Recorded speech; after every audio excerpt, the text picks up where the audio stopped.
ওমা, সে কি কথা গো? সিঁদুর পড়ছিল মানে? আবার আমাকে মিথ্যা কথা বলছে। আমাকে বলছে ও নাকি শুধুই সিঁদুর কৌটোটা হাতে ধরেছিল, তারপর হঠাৎ করে সেখান থেকে নাকি সিঁদুর ওর সিঁথিতে লেগে গেছে। এটা কখনো হয়? হ্যাঁ, আচ্ছা, যে সিঁদুরের উপর ওর কোনো অধিকার নেই, ও সেই সিঁদুর ছুঁয়েছিল কিসের জন্য? নাকি আবার অন্য কারো সর্বনাশ করার জন্য উঠে পড়ে লেগেছে? আমার ভাইয়ের শেষ কাজটা পর্যন্ত এখনো হয়নি, ও কি অন্য কারোর নামে সিঁদুর পড়ছে সিঁথিতে? বলতে পারবেন? নাকি বিশ্বাস হচ্ছে না আমার কথা? দেখবে, দেখবে মা, দেখবে তুমি? এই এদিকে এসো, এসো এসো। এই দেখো, এই দেখো, এই দেখো, এই দেখো, এই দেখো, দেখো দেখো সিঁদুর পড়েছে কি দেখো।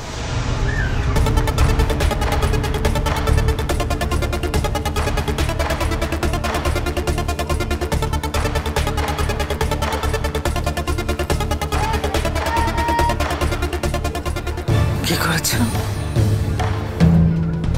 কি করেছো এটা তুমি?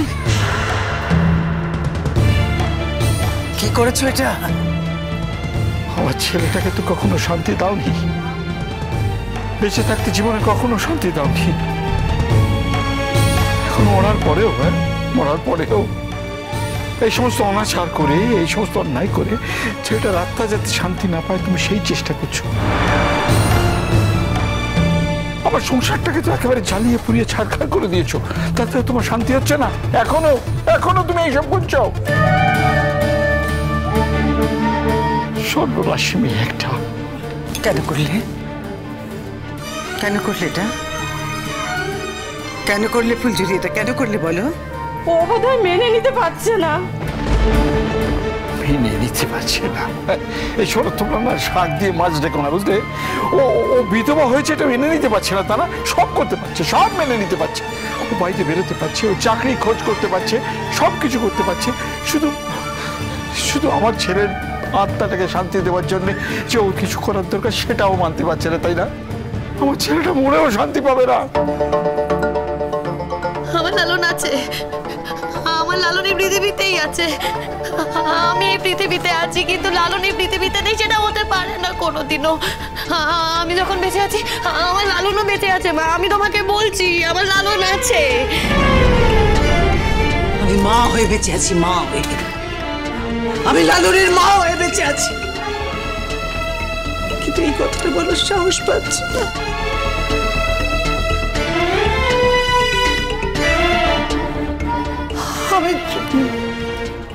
আমি মনে মনে ভাবছি, মনে মনে জানছি যে আমার লালন বেঁচে আছে, আমার লালন মরে যেতে পারে না, কিন্তু আমি বলতে পারছি না তো তোমার মতন।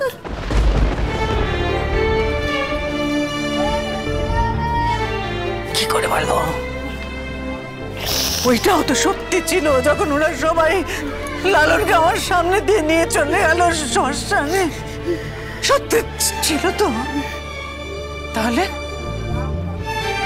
তাহলে বলো, তুমি কেন এই সমস্ত ভাবছ?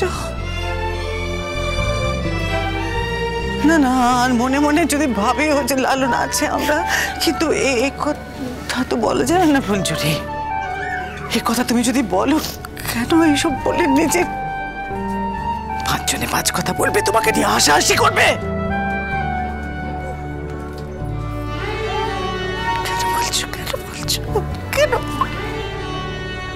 ডলিদি হঠাৎ করে ঘরে ঢুকে এসেছিল মা। সিঁদুরখানা ওরা হাতেই ছিল, জানো তো। হঠাৎ করে ঢুকে পড়াতে আমি চমকে যাওয়াতে আমার কপালে সিঁদুরটা লেগে যায়। আমি তো সিঁদুর মুছিনি, আমি কোনোদিনও আমার সিঁদুরই মুছিনি। আমি তো লুকিয়ে লুকিয়ে আমার শীতের ফাঁকে সিঁদুর পরি। দেখবে, এই দেখো, এই দেখো মা, আমি তোমার ছেলের নামে সিঁদুর পরি। এই দেখো দেখো দেখো, দেখতে পাচ্ছ তোমরা? আমার লালন আছে গো। আমি আমার লালনের নামে সিঁদুর পরি, আমি সিঁদুর মুছিনি। তোমরা সবাই আমার সিঁদুর মুছে দিতে চেয়েছিলে, তো আমি মুছিনি। আমি আমার লালনের নামে সিঁদুর পরি, আমি সিঁদুর ধরেই আঁকড়ে বাঁচবো। আমি আমি আমি লালন লালন আসবে, আমার লালন ফিরে আসবে, আমি জানি। আমি অপেক্ষা করবো, আমি আমার জীবনে বেঁচে থাকবো যতদিন, আমি ততদিন আমার লালনের জন্য অপেক্ষা করবো। আমি জানি আমি বেঁচে থাকতে থাকতে হয়তো ফিরবে না, কিন্তু তাও তাও আমি অপেক্ষা করব।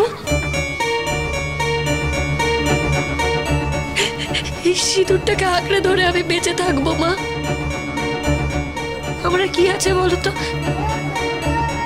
আমার তো আর কিচ্ছু নেই, কেউ নেই আমার, কিন্তু তোমার আছে। দেখো, ভেবে দেখো মা, তোমার স্বামী আছে, তোমার মেয়ে আছে, মানছি তোমার ছেলে নেই, তোমার ছেলে নেই হয়তো, আর এই সুখ আমি কোনোদিনও তোমার মোছাতে পারবো না, কিন্তু আমার তো কিছু নেই, আমার লালনই নেই।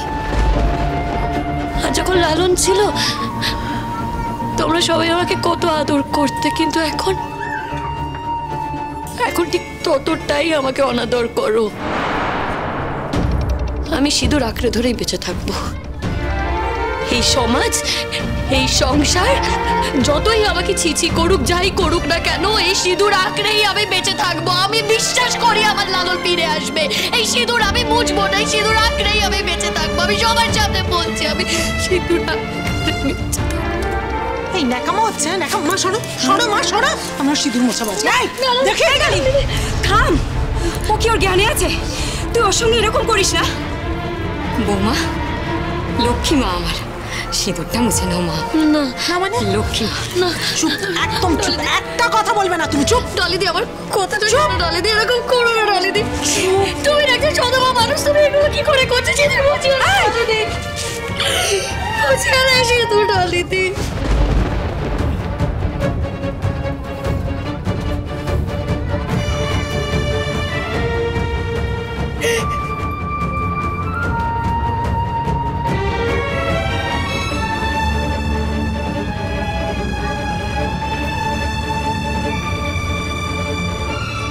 চলো বৌমা, আমাদের তো যেতে হবে। বলো, আমি জানি তোমার খুব কষ্ট হচ্ছে, এ বাড়ির লোকেরা তোমার সঙ্গে খুব খারাপ ব্যবহার করছে। চলো বৌমা, তবে একদিন দেখো ওরা ঠিক বুঝতে পারবে ওরা তোমার সঙ্গে অন্যায় করেছে। তা সত্ত্বেও তুমি এ বাড়িতে রয়ে গেছো, ওদেরকে বুঝতে হবেই। আর কান্নাকাটি করো না বৌমা, আর কত কাঁদবে বলো? ছেলেটা সারা জীবন তোমার জন্য চোখের জলটুকুই রেখে গেছে। কাঁদতে কাঁদতে তুমি যে এবার মরে যাবে, এই চোখের জল তোমার কোনোদিন শুকাবে না। হয়তো সারা জীবন তোমাকে কাঁদতেই হবে। তবুও আমরা তো তোমার গুরুজন, কষ্ট হয় বৌমা, বুকের ভেতরটা মোচড় দিয়ে ওঠে। আর কেঁদো না বৌমা, আর কেঁদো না। ডলি, তাড়াতাড়ি ওকে নিয়ে চল। আমার ছেলেটার কাজটা শেষ না করা পর্যন্ত তো আমার মুক্তি নেই।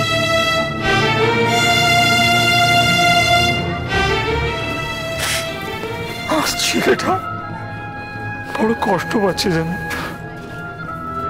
দেখো, আমরা ওকে দেখতে পাচ্ছি না, এটা ঠিক, কিন্তু ও তো দেখতে পাচ্ছে আমাদের, দেখতে পাচ্ছে যেন। ও কষ্ট পাচ্ছে, বড় কষ্ট পাচ্ছে, ওর আত্মা কষ্ট পাচ্ছে। ওই আত্মার মুক্তি না হওয়া পর্যন্ত আমি তো মুক্তি পাবো না।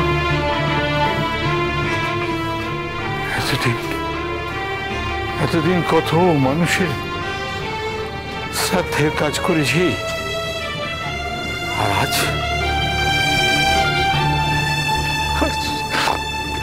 নিজের ছেলের শ্রাদ্ধে থাকতে ইচ্ছে আমাকে। কাকু, কি শাস্তি দিলে ঠাকুর আমাকে? তুমি কি শাস্তি দিলে?